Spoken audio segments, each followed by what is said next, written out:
Ayan, naka-jackpot yung tropa natin, no? Nabili niya ng 1.5 itong kulungan. Ayan, no? Mukhang may release, tapos may Sputnik. Ayan, so pipinturahan natin kasi wala siya. Okay, so tignan natin yung lock, kung anong size, kung ano yung sukat niya. Okay.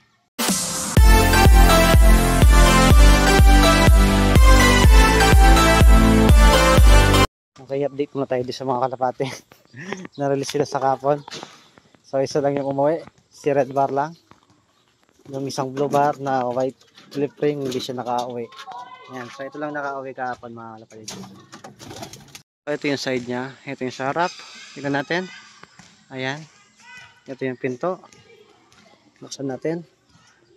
Sa kabila pala. So ayan siya. Ayan. So ito yung release.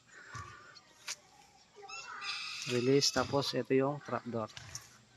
Okay, so pipinturahan natin ng kulay green. Pasok tayo. Anong loob, napakaluwang. Okay, so ang size naman. Next. Okay, dito muna tayo sa pahiga. Yan. So 5 feet. Sa side naman.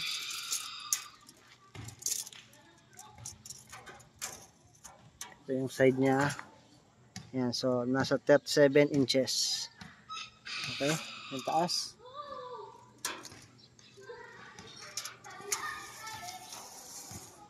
Yan, hindi kasama yung paa. Nasa 69 inches mga kalapatids. Dito sa likod naman. Ayan, sa likod. Yan, sa likod. Magkaiba kasi ayan, no?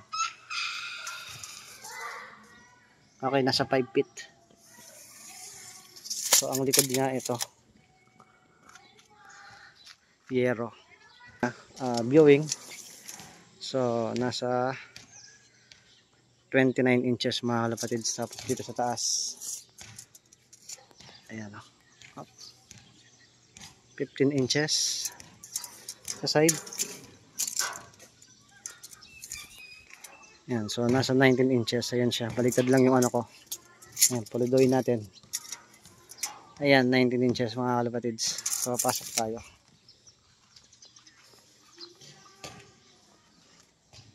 Ayan, so nakapasok ako. Maluwang yung ano, yung lock.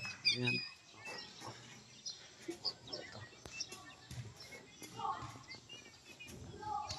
Ito nga pala yung ano, yung trapdoor. So, naka-Sputnik. Okay mga kalapatids, ang ginamit ng materials pala dito. Ayan, so ano, 10 mm na pang construction. Ayan siya, oh.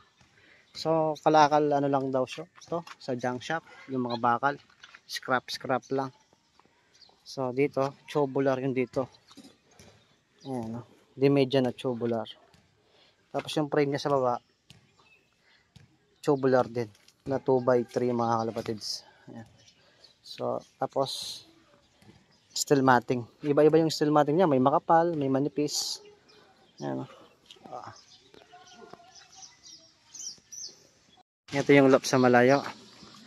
Ayan. So medyo malaki din siya. 6 feet taas. Tapos 5 feet by 3. So hindi kasali yung ano. Ito.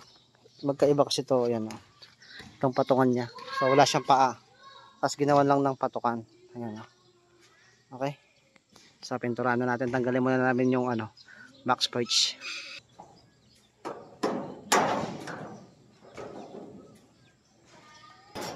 Yan, so nakaisa na tayo.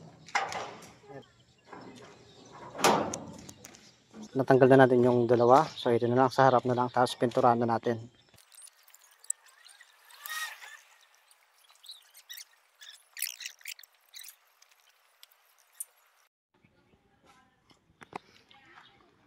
Okay, update muna tayo dito mga kalapatids. So ito na, nagkulangan lang yung pintura namin. So yung kabilang side hindi na pinturahan kasi nga kulang. Pati sa floor hindi na pinturahan, pati sa likod. Ayan, no? Ayan, so hintayin ko lang yung may-ari nito. May kakabit kaming breeder. So dito daw siya magbe-breed. Gagawin niya na itong aviary plus loft mga kalapatids. Ayan. Okay, so update ko kayo mamaya. So ayan mga kalapatids, biglang umulan. Yan, so sa next ano na lang yung ano, sa next video na lang. Ayan, no, umulan, no. Hindi tayo makakapag-welding. Kakabit daw siyang ano, breeder cage sa loob. Ayan, kaso umuulan. Tsaka oras na rin. Okay. So sa next video na lang mga kalapatids.